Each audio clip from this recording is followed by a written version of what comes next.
ನಿನ್ನಿಂದ ನಾನು ಉದಯವಾಗಿ ಜ್ಞಾನಾಜ್ಞಾನಗಳಿಲ್ಲದ ಮುನ್ನ ಜ್ಞಾನಾನಂದನೆಂಬ ಗಣೇಶ್ವರನಾಗಿದ್ದೆನು. ಮಾಯಾರಂಜನೆ ತಲೆದೋರದ ಮುನ್ನ ನಿರಂಜನನೆಂಬ ಗಣೇಶ್ವರನಾಗಿದ್ದೆನು. ಈ ಶರೀರವಿಲ್ಲದ ಮುನ್ನ ನಿರ್ಮಲನೆಂಬ ಗಣೇಶ್ವರನಾಗಿದ್ದೆನು. ಬಸವಣ್ಣ ಮೊದಲಾದ ಪ್ರಮತರೆಲ್ಲರೂ ಪ್ರಸಾದವ ಸಾಧಿಸಿ ನಿಮ್ಮ ಕೃಪಾ ಪ್ರಸಾದವನ್ನ ಎನ್ನಲ್ಲಿ ಮೂರ್ತಗೊಳಿಸಿ ನೀವು ಮತ್ತು ಬಸವಾದಿ ಪ್ರಮತರು ಇನ್ನಾವುದಕ್ಕೂ ಅಂಜಬೇಡ ಎಂದು ಮರ್ತ್ಯಲೋಕಕ್ಕೆ ಕಳುಹಿದರೆ ಆ ಕಳುಹಿದ ಭೇದವ ಶಿವಜ್ಞಾನೋದಯದಿಂದರಿದನಾಗಿ ಸಿದ್ಧಲಿಂಗನೆಂಬ ನಾಮ ನಿನ್ನಿಂದ ಬಂದಿತ್ತೆಂಬುದರಿತೆನೆಯ ಮಹಾಲಿಂಗ ಗುರು ಶಿವಸಿದ್ದೇಶ್ವರ ಪ್ರಭುವೆ. ಇಲ್ಲಿಯವರೆಗೂ ಮಾತನಾಡಿರ್ತಕ್ಕಂಥ ಪೂಜ್ಯರಾದ ಶರಶ್ಚಂದ್ರ ಮಹಾಸ್ವಾಮಿಗಳವರು ಬಸವ ಪೂರ್ವದ ಕಾಳಾಮುಖ ಪಾಶುಪತ ಮಠಗಳ ಬಗ್ಗೆ ಹೇಳಿದರು. ಬಹುಶಃ ಈಗ ನನ್ನ ಪಾಲಿಗೆ ಬಂದದ್ದು ಬಸವೋತ್ತರ ಯುಗದ ಲಿಂಗಾಯತ ಮಠಗಳ ಉಗಮ ಮತ್ತು ವಿಕಾಸ. ಬಹುಶಃ ನನಗೂ 20 ನಿಮಿಷನೇ ಟೈಮು. ಬಹುಶಃ ನನಗನಿಸ್ತದೆ ಒಂದೊಂದು ಮಠದ ಇತಿಹಾಸನ ಒಂದೊಂದು ತಿಂಗಳ ಪ್ರವಚನ ಮಾಡಬಹುದು. ಇದನ್ನು 20 ನಿಮಿಷದಲ್ಲಿ ಹೆಂಗೆ ಹೇಳಬೇಕು ಅಂತ ತಿಳ್ಕೊಂಡು ಇದರ ಗೊಂದಲದಲ್ಲಿ ನಾನಿದ್ದೇನೆ. ಅದಕ್ಕಾಗಿ ಇಲ್ಲಿ ಹೇಳತಕ್ಕಂಥ ಮುಖ್ಯ ವಿಷಯಗಳನ್ನ ಮಾತ್ರ ನಾನು ಹೇಳ್ಕೊಂತ ಹೋಗ್ತೇನೆ ಹೊರತು ಚಾರಿತ್ರಿಕ ಅಂಶಗಳನ್ನು ಹೇಳ್ತೇನೆ ಹೊರತು ಯಾವುಗಳನ್ನು ವಿಸ್ತರಣೆ ಮಾಡಲಿಕ್ಕೆ ಹೋಗೋದಿಲ್ಲ. ಇಲ್ಲಿ ಪೂಜ್ಯರು ಬಹಳ ಸುಂದರವಾಗಿ ನನ್ನ ಮೊದಲಿನ ಒಂದಿಷ್ಟು ಪೀಠಿಕೆಯನ್ನು ಕಡಿಮೆ ಮಾಡಿ ನನಗೆ ಹಗರು ಮಾಡಿದರು.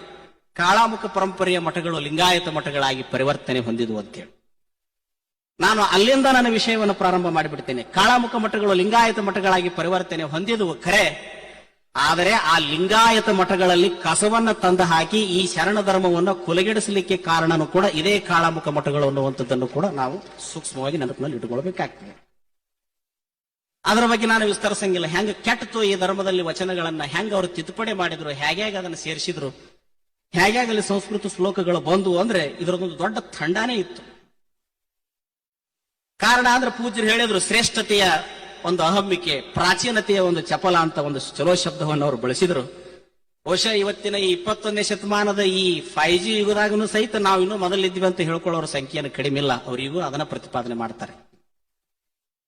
ಆದರೆ ಶರಣ ಧರ್ಮ ನಿಂತಿರೋದು ವೈಚಾರಿಕ ಮತ್ತು ವೈಜ್ಞಾನಿಕ ಸತ್ಯದ ಐತಿಹಾಸಿಕ ತಳಹದಿಯ ಮೇಲೆ ನಿಂತಿದೆ ಹೊರತು ಅದು ಪ್ರಾಚೀನತೆಯ ತಳಹದಿಯ ಮೇಲೆ ನಿಂತಿಲ್ಲ ಅನ್ನುವಂಥದ್ದನ್ನ ನಾವು ಗಮನದಲ್ಲಿಟ್ಟುಕೊಳ್ಬೇಕಾಗ್ತದೆ. ಆ ಹಿನ್ನೆಲೆಯಲ್ಲಿ 12ನೇ ಶತಮಾನದ ಬಸವ ಸಂಸ್ಥಾಪಿತವಾಗಿರತಕ್ಕಂಥ ಅನುಭವ ಮಂಟಪದ ಆ ಶೂನ್ಯ ಸಿಂಹಾಸನದ ಪರಂಪರೆಯನ್ನ ಅಲ್ಲಮ ಪ್ರಭುದೇವರ ಸಲ್ಲಲಿತ ಸನ್ಮಾರ್ಗ ಅಂತ ತಿಳ್ಕೊಂಡು ಇದನ್ನ ವಿರಕ್ತರು ಕರ್ಕೊಂಡು ಬರ್ತಾರೆ. ವಿರಕ್ತರು ಅಂದ್ರೆ ಸಲ್ಲಲಿತ ಸನ್ಮಾರ್ಗ. ನೇರವಾಗಿ ನಾವು ಎಲ್ಲಿಗೆ ಸಂಬಂಧಿದ್ದವರಂದ್ರೆ ಈ ಕಲ್ಯಾಣದಲ್ಲಿ ಬಸವಣ್ಣನವರು ಸಂಸ್ಥಾಪನೆ ಮಾಡಿರತಕ್ಕಂಥ ಅನುಭವ ಮಂಟಪದ ಶೂನ್ಯ ಸಿಂಹಾಸನ ಪರಂಪರೆಗೆ ಸಂಬಂಧಪಟ್ಟವರು. ಅದಕ್ಕೆ ನಮ್ಮ ಮೂಲ ಪ್ರಥಮ ಗುರು ಶೂನ್ಯ ಪೀಠದ ಗುರು ಅಲ್ಲಮ ಪ್ರಭು, ಧರ್ಮಗುರು ಬಸವಣ್ಣ ಅಂತ ತಿಳ್ಕೊಂಡು ವಿರಕ್ತರು ಒಪ್ಪಿಕೊಂಡು ಬಂದಂತ ಉದಾಹರಣೆಗಳು ಸಾಕಷ್ಟು ಇತಿಹಾಸದಲ್ಲಿ ಖಂಡಪಟ್ಟೆ ಸಿಗ್ತಾವ. ಅದೇನು ಹೇಳಕತ್ರ 2 ತಾಸು ಅದ್ರ ಬಗ್ಗೆನೇ ಹೇಳಬಹುದು. ಇಲ್ಲಿ ಮುಂದುವರೆದು ಲಿಂಗಾಯತ ಮಠಗಳ ಉಗಮ ಹೇಗಾಯಿತು ಅನ್ನುವಂಥದ್ದನ್ನು ನಾವು ಗಮನಿಸಿದ್ರೆ, ಕಲ್ಯಾಣ ಕ್ರಾಂತಿ ಆದ ಮೇಲೆ ಶರಣರು ಎಲ್ಲಾ ಕಡೆ ಛಿದ್ರವಾಗಿ ಹೋದ ಮೇಲೆ ವಿಶೇಷವಾಗಿ ನಮಗೆ ಈ ಸೊನ್ನಲಗಿ ಸಿದ್ದರಾಮೇಶ್ವರರು ಆ ಭಾಗದಲ್ಲಿ, ಇವತ್ತು ಆ ತರೀಕೆರೆ ಭಾಗದಲ್ಲಿ, ಶಿವಮೊಗ್ಗ ಭಾಗದಲ್ಲಿ, ಚಿಕ್ಕಮಗಳೂರು ಭಾಗದಲ್ಲಿ, ಒಂದಿಷ್ಟು ತುಮಕೂರು ತಿಪಟೂರು ಭಾಗಗಳಲ್ಲಿ ಕೂಡ ಅಲ್ಲಿರ್ತಕ್ಕಂಥ ಕಾಯಕದ ವರ್ಗದ ಜನಗಳಿಗೆ ಅನುಕೂಲವಾಗಲಿ ಅಂತ ತಿಳ್ಕೊಂಡು ಅನೇಕ ಮಠಗಳನ್ನ ಅಲ್ಲಿಯ ರಾಜ ಮಹಾರಾಜರಿಗೆ ಮನವರಿಕೆಗಳನ್ನ ಮಾಡಿ ಮಠಗಳನ್ನ ಕಟ್ಟಿಕೊಟ್ಟರು. ಇವತ್ತಿಗೂ ದಕ್ಷಿಣ ಕರ್ನಾಟಕದಲ್ಲಿ ಸಿದ್ದರಾಮೇಶ್ವರರಿಗೆ ಸಂಬಂಧಪಟ್ಟಂತಹ ಮಠಗಳು ಇದ್ದಾವೆ ಅನ್ನುವಂಥದ್ದು ಕೂಡ ದಾಖಲೆಯಲ್ಲಿ ನಾವು ನೋಡ್ತೇವೆ. ವಿಶೇಷವಾಗಿ ಆ ಮಠಗಳಿಗೆ ನೊಣಂಬ ಸಮಾಜದವರು ಇವತ್ತಿಗೂ ಕೂಡ ನಡ್ಕೊಂತಾರೆ. ನೊಣಬರು ಅಂತ ನಮ್ಮಲ್ಲಿ ಬರ್ತಾರೆ ಲಿಂಗಾಯತರು. ಇದು ಒಂದು ಭಾಗ. ಇದರ ಬಗ್ಗೆ ಬಹಳ ವಿಸ್ತರಣೆ ನಾವು ಮಾಡೋದಿಲ್ಲ. ಇನ್ನೊಂದು ಮುಖ್ಯವಾಗಿ ನಾನಿಲ್ಲಿ ಏನು ಹೇಳಬೇಕು ಅಂತಂದ್ರೆ, 14ನೇ ಶತಮಾನದ ಪೂರ್ವ ಭಾಗದಲ್ಲಿ ಆ ಸಿದ್ಧಗಂಗೆ ಮತ್ತು ಶಿವಗಂಗೆ ಮತ್ತು ಗುಬ್ಬಿ ತುಮಕೂರು ಸುತ್ತಮುತ್ತಲುಗಳಲ್ಲಿ ಅಲ್ಲಲ್ಲಿ ಲಿಂಗಾಯತ ಮಠಗಳು ಅಸ್ತಿತ್ವಕ್ಕೆ ಬಂದಿದ್ವು ಅನ್ನುವಂಥ ದಾಖಲೆಗಳು ಕೂಡ ನಮಗೆ ಇತ್ತೀಚಿನ ದಿನಮಾನಗಳಲ್ಲಿ ಸಿಗ್ತಾವೆ. ಅನಾದಿ ಗಣೇಶ್ವರನ ಶಿಷ್ಯ ಆದಿ ಗಣೇಶ್ವರ ಅಂತ ಬರ್ತಾರೆ. ಆದಿ ಗಣೇಶ್ವರನ ಶಿಷ್ಯರಾಗಿ ನಿರ್ಮಾಯನೆಂಬ ಗಣೇಶ್ವರರು, ಅವರ ಶಿಷ್ಯರಾಗಿ ನಿರಂಜನನೆಂಬ ಗಣೇಶ್ವರರು, ಆ ನಿರಂಜನನೆಂಬ ಗಣೇಶ್ವರನ ಶಿಷ್ಯರಾಗಿ ಅಧ್ಯಾತ್ಮ ಗಣೇಶ್ವರರು, ಅಧ್ಯಾತ್ಮ ಗಣೇಶ್ವರನ ಶಿಷ್ಯರಾಗಿ ಆತ್ಮ ಗಣೇಶ್ವರರು, ಅವರ ಶಿಷ್ಯರಾಗಿ ರುದ್ರನೆಂಬ ಗಣೇಶ್ವರರು ಬರ್ತಾರೆ. ಇದೇ ಪರಂಪರೆಯಲ್ಲಿ ಬರ್ತಕ್ಕಂಥವ್ರು ಗೋಸಲದ ಸಿದ್ದೇಶ್ವರರು ಅಂತ ಬಹಳ ದೊಡ್ಡ ಹೆಸರು ಅವ್ರದ್ದು, ಗೋಸಲದ ಪರಂಪರೆ ಅಂತ ತಿಳ್ಕೊಂಡು. ಆ ಪೂಜ್ಯ ಮಹಾಸ್ವಾಮಿಗಳು ಎಷ್ಟು ದೊಡ್ಡ ಕೆಲಸ ಮಾಡಿದರು ಅಂದ್ರೆ ಮಾಗಡಿ ಮತ್ತು ಕಂಚಕಲ್ ಬಂಡೆಯ ಭಾಗದಲ್ಲಿ ಮತ್ತು ಸಿದ್ಧಗಂಗೆ ಶಿವಗಂಗೆಯ ಭಾಗದಲ್ಲಿ ಸುಮಾರು 36ಕ್ಕೂ ಹೆಚ್ಚು ಮಠಗಳನ್ನ ಅವ್ರ ಕಾಲದಲ್ಲಿ ಕಟ್ಟಿದರು ಅಂತ ತಿಳ್ಕೊಂಡು ಬರ್ತದೆ. ಅದರಲ್ಲಿ ಈಗೂ ನೋಡಲಿಕ್ಕೆ ಒಂದು 8-10 ಮಠಗಳು ಇವತ್ತಿಗೂ ಆ ಭಾಗದಲ್ಲಿ ಜೀವಂತವಾಗಿ ಇದ್ದಾವೆ ಅನ್ನುವಂಥದ್ದನ್ನು ಕೂಡ ನಾವು ಇತಿಹಾಸದಲ್ಲಿ ನೋಡ್ಕೊಂಡು ಬರ್ತೇವೆ. ಆದರೆ ಅದರಲ್ಲಿ ಸ್ಪಷ್ಟತೆ ಇಲ್ಲ. ಅವುಗಳ ಗದ್ದಿಗೆ ಆಗಿದ್ವೋ ಅಥವಾ ಅವುಗಳಿಗೆ ಸ್ವಾಮಿಗಳಿದ್ರೋ ಸುಮ್ಮನೆ ಅವುಗಳಿಗೆ ಗುರುಗಳ ಗದ್ದಿಗೆಯ ಮಠಗಳಂತೆ ಕರಿತಿದ್ರು ಅನ್ನುವಂಥ ಸ್ಪಷ್ಟ ಇತಿಹಾಸ ಅಲ್ಲಿ ಸಿಗೋದಿಲ್ಲ. ಆದ್ರೆ ಮಾತ್ರ 14ನೇ ಶತಮಾನದಲ್ಲಿ ಗೋಸಲ ಸಿದ್ದೇಶ್ವರರ ಕಾಲದಲ್ಲಿ ಅನೇಕ ಮಠಗಳು ಬೆಂಗಳೂರು ಭಾಗದ ಯಲಹಂಕದಿಂದ ಹಿಡ್ಕೊಂಡು ಮಾಗಡಿ ಭಾಗದಲ್ಲಿ ಸ್ಥಾಪನೆಗೊಂಡಿದ್ದು, ಅದರಲ್ಲಿ ವಿಶೇಷವಾಗಿ ಸಿದ್ಧಗಂಗೆ ಮತ್ತು ಶಿವಗಂಗೆಗಳಲ್ಲಿ ಮಠಗಳ ಆದವು ಅನ್ನುವಂಥದ್ದು ಕೂಡ ಇತಿಹಾಸದಲ್ಲಿ ಇತಿಹಾಸಕಾರರು ಬರೀತಾರೆ. ಇದು ಕೂಡ ನಮಗೆ ಮಸಕಾಗಿ ಕಾಡ್ತದೆ. ಆದ್ರೆ ಇನ್ನೂ ಒಂದು ಇಲ್ಲಿ ಬರ್ತದೆ, ಪ್ರೌಢದೇವರಾಯ ಅಂತ ಬರ್ತಾನೆ. 15ನೇ ಶತಮಾನದ ಪ್ರಾರಂಭದ ಕಾಲದಲ್ಲಿ ವಿಜಯನಗರ ಸಾಮ್ರಾಜ್ಯದಲ್ಲಿ ಸಂಗಮ ವಂಶದ ದೊರೆಯಾಗಿರ್ತಕ್ಕಂಥ 2ನೇ ದೇವರಾಯ ಮತ್ತು ಆತನಿಗೆ ಪ್ರೌಢದೇವರಾಯ ಅಂತ ಕರೀತಾರೆ. ಎಷ್ಟು ದೊಡ್ಡ ಕೆಲಸ ಮಾಡಿದ ಪ್ರೌಢದೇವರಾಯ ಅಂದ್ರೆ ಅವತ್ತಿನ ಕಾಲದಲ್ಲಿ 101 ವಿರಕ್ತರನ್ನು ಕರ್ಕೊಂಡು ಬಂದು ಹಂಪಿ ಒಳಗೆ ಇಟ್ಟುಕೊಂಡು ಅವರಿಗೆ 101 ಹಳ್ಳಿ ಇನಾಮ ಕೊಟ್ಟು ಆ 101 ಹಳ್ಳಿಯ ₹1 ಕಂದಾಯನ ಸಹಿತ ತನ್ನ ಆ ರಾಜ್ಯಭಾರಕ್ಕೆ ತಗೊಳ್ಳದಂಗ ಅಲ್ಲಿರ್ತಕ್ಕಂಥ 101 ವಿರಕ್ತರಿಗೆ ಅದರ ಎಲ್ಲ ಸುಂಕವನ್ನ, ಅದರ ಎಲ್ಲ ಒಂದು ಕಂದಾಯದ ರೊಕ್ಕವನ್ನ ಕೊಟ್ಟು ನೀವೇನು ಮಾಡಬೇಡ್ರಿ, ತ್ರಿಕಾಲ ಲಿಂಗ ಪೂಜಾ ಮಾಡ್ಕೊಡ್ರಿ, ಪಾದೋದಕ ಪ್ರಸಾದ ವಿನಿಯೋಗ ಮಾಡ್ರಿ, ಶಿವಾನುಭವ ಮಾಡ್ರಿ. 12ನೇ ಶತಮಾನದಲ್ಲಿ ಪ್ರಭುದೇವರ ಕಾಲದಲ್ಲಿ ಬಸವಣ್ಣಪ್ಪನ ಕಾಲದಲ್ಲಿ ಆದಂತ ಸಾಧನೆ ವಿಜಯನಗರದಲ್ಲಿ ಆಗಬೇಕು ಅಂತ ತಿಳ್ಕೊಂಡು ಪ್ರೌಢದೇವರಾಯ ಆ ಅಸ್ತಿತ್ವವನ್ನು ತಂದ. ಎಷ್ಟು ಆತನಿಗೆ ಬಸವಣ್ಣವರ ಮೇಲೆ ಅಭಿಮಾನ, ಭಕ್ತಿ, ಶ್ರದ್ಧೆ ಇತ್ತು ಪ್ರೌಢದೇವರಾಯನಿಗೆ ಅಂದ್ರೆ ಬಹುಶಃ ಬಸವಣ್ಣನವರ ನಂತರದಲ್ಲಿ ಬಹಳಷ್ಟು ಬಸವಣ್ಣನವರನ್ನ ಅಪ್ಪಿಕೊಂಡಾವ, ಮೆರೆಸಿದಾವ ಅಂದ್ರೆ ಪ್ರಪ್ರಥಮ ಸಾಲಿನಲ್ಲಿ ವಿಜಯನಗರದ ಪ್ರೌಢದೇವರಾಯನೇ ಪ್ರಥಮ ಅಂತ ತಿಳ್ಕೊಂಡು ನಾವು ಹೇಳಬೇಕಾಗ್ತದೆ. ಬಹಳ ದೊಡ್ಡ ವ್ಯಕ್ತಿತ್ವ ಆತನು. ಕೂಡಲ ಸಂಗಮದಲ್ಲಿ ಬಸವಣ್ಣನವರ 3ನೇ ಶತಮಾನೋತ್ಸವವನ್ನು ಇದೇ ಪ್ರೌಢದೇವರಾಯ ಮಾಡಿದ. ಅದರಲ್ಲಿ ಕಲ್ಲು ಮಠದ ಪ್ರಭುದೇವರು, ಕುಮಾರ ಬಂಕನಾಥರು, ಪ್ರಭುಲಿಂಗ ಲೀಲೆಯನ್ನು ಬರೆದಿರ್ತಕ್ಕಂಥ ಚಾಮರಸರು, ಜಕ್ಕಣಾರ್ಯರು ಅನ್ನುವಂಥವ್ರು ಕೂಡ ಬಸವಣ್ಣನವರ 3ನೇ ಶತಮಾನೋತ್ಸವದಲ್ಲಿ ಇದ್ರು ಅನ್ನುವಂಥದ್ದು ಕೂಡ ಇತಿಹಾಸದಲ್ಲಿ ಬರ್ತದೆ. ಆತನ ಕಾಲದಲ್ಲಿ ಎಷ್ಟು ದೊಡ್ಡ ಪ್ರಮಾಣದಲ್ಲಿ ಕಾವ್ಯಗಳು ಬಂದವಂದ್ರ ಕಲ್ಲು ಮಠದ ಪ್ರಭುದೇವರ ಲಿಂಗಲೀಲಾ ವಿಲಾಸ ಚಾರಿತ್ರ್ಯ ಅನ್ನುವಂಥ ಶ್ರೇಷ್ಠ ಮಟ್ಟದ ಕಾವ್ಯ, ಚಾಮರಸನ ಪ್ರಭುಲಿಂಗ ಲೀಲೆ ಅನ್ನುವಂಥ ಮಹಾಶ್ರೇಷ್ಠ ಕಾವ್ಯ. ಆ ಪ್ರಭುಲಿಂಗ ಲೀಲೆಯಲ್ಲೇನೆ ವಿರಕ್ತರ ಬಗ್ಗೆ ಹೇಳೋದು. ಇದು ಅಲ್ಲಮ ಪ್ರಭು ಸಲ್ಲಲಿತ ಸನ್ಮಾರ್ಗ ಅನ್ನುವಂಥ ಮೊದಲನೇ ಶಬ್ದ ಆ ಪ್ರಭುಲಿಂಗ ಲೀಲೆಯಿಂದನೇ ನಮಗೆ ಸಿಗುತ್ತದೆ. ಪ್ರಭುದೇವರ ಸಲ್ಲಲಿತ ಸನ್ಮಾರ್ಗ. ಅಲ್ಲಿ ಅನೇಕರು ವಚನಗಳಿಗೆ ಟೀಕೆಗಳನ್ನು ಬರೆದರು, ವಚನಗಳಿಗೆ ಸಂಕಲನಗಳನ್ನು ಮಾಡಿದ್ರು, ಬಹಳಷ್ಟು ದೊಡ್ಡ ಕೆಲಸವನ್ನು ಮಾಡಿದರು. ಅದರಲ್ಲಿ ಅನೇಕರು ಸ್ವರವಚನಗಳನ್ನು ಕೂಡ ಬರೆದಂತ ಉದಾಹರಣೆಗಳು ಕೂಡ ಇವತ್ತು ನಮ್ಮ ಗದಗಿನ ತೋಂಟದಾರ ಮಠದಲ್ಲಿ ಅನೇಕ ಸ್ವರವಚನಗಳು ಬಿಡುಗಡೆ ಆಗಿದ್ದನ್ನ ನಾನು ಕಳೆದ 20 ವರ್ಷಗಳಿಂದ ಆ ಸ್ವರವಚನಗಳನ್ನು ಓದ್ತಿದ್ದೆ, ಹಾಡ್ತಿದ್ದೆ. ಬಹಳಷ್ಟು ದೊಡ್ಡ ಪ್ರಭಾವ. ಈ 101 ವಿರಕ್ತರ ಕಾಲದಲ್ಲಿ ಸ್ಥಾನಿಕವಾದ ಕೆಲಸ ಐತೆ ಹೊರತು ಸಾರ್ವತ್ರಿಕವಾದ ಕೆಲಸ ಆಗಲಿಲ್ಲ. ನನ್ನ ಮಾತು ಗಮನದಲ್ಲಿರಲಿ. ಕಲ್ಮಠದ ಪ್ರಭುದೇವರೇ ಅಲ್ಲಿ ಬಹಳ ಮುಖ್ಯರಾಗಿದ್ರು. ಅವರ ಕೆಳಗ ಕುಮಾರ ಬಂಕನಾಥ, ಬತ್ತಲೇಶ್ವರ, ಕೋಲಶಾಂತಯ್ಯ ಅಂತವ್ರು ಬರ್ತಿದ್ರು.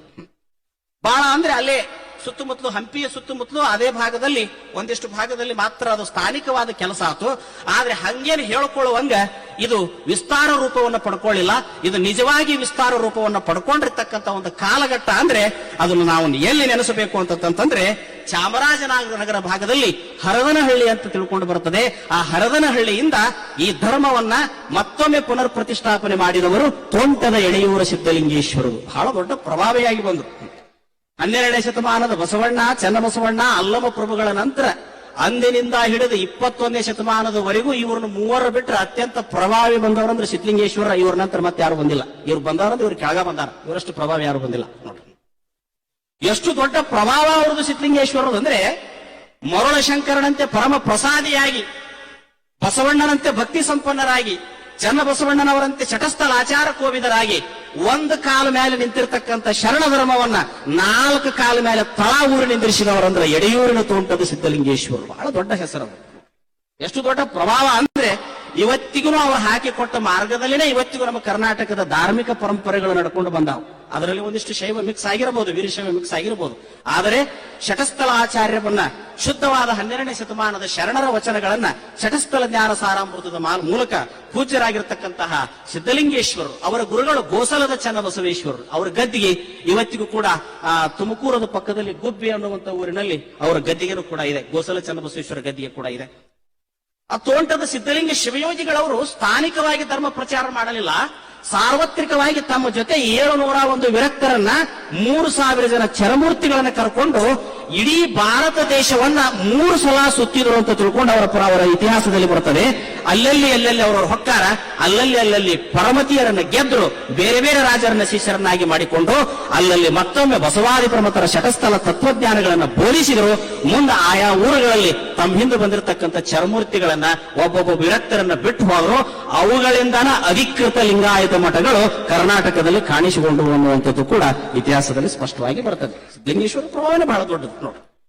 ಆ ತೋಂಟದ ಶಿವಯೋಗಿಗಳವರು 701 ವಿರಕ್ತರಲ್ಲಿ ಬುಡಕಟ್ಟಿನ ಸಮಯ ಅಂತ ಮಾಡ್ತಾರೆ. 701 ಬುಡಕಟ್ಟುಗಳನ್ನು ಮಾಡ್ತಾರೆ. ಅದರಲ್ಲಿ ಪುರಾಣದ ಚರಂತಿಗೆ ಅವರಂತ ಬರ್ತಾರೆ, ಶಿವಾನುಭವ ಚರಂತಿಗೆ ಅವರಂತ ಬರ್ತಾರೆ.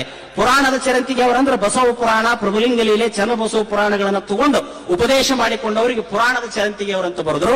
ಶಟಸ್ಥಲ ವಚನಗಳ ಮೂಲಕ ಪದಮಂತ್ರಗೋಪ್ಯ, ಮಂತ್ರಗೋಪ್ಯ, ಈ ಘಟಚಕ್ರದ ಗ್ರಂಥಗಳ ಮೂಲಕ ಉಪದೇಶವನ್ನು ತಗೊಂಡು ಶೂನ್ಯ ಪೀಠ ಏರಿದವರಿಗೆ ಇವರು ವಿರಕ್ತರು ಅಂತ ಕರೆದ್ರು. ಇವರು ವಿರಕ್ತರಾಗಬಹುದು. ಶಿವಾನುಭವ ಚರಂತಿಯವರು ವಿರಕ್ತರಾಗಬಹುದು.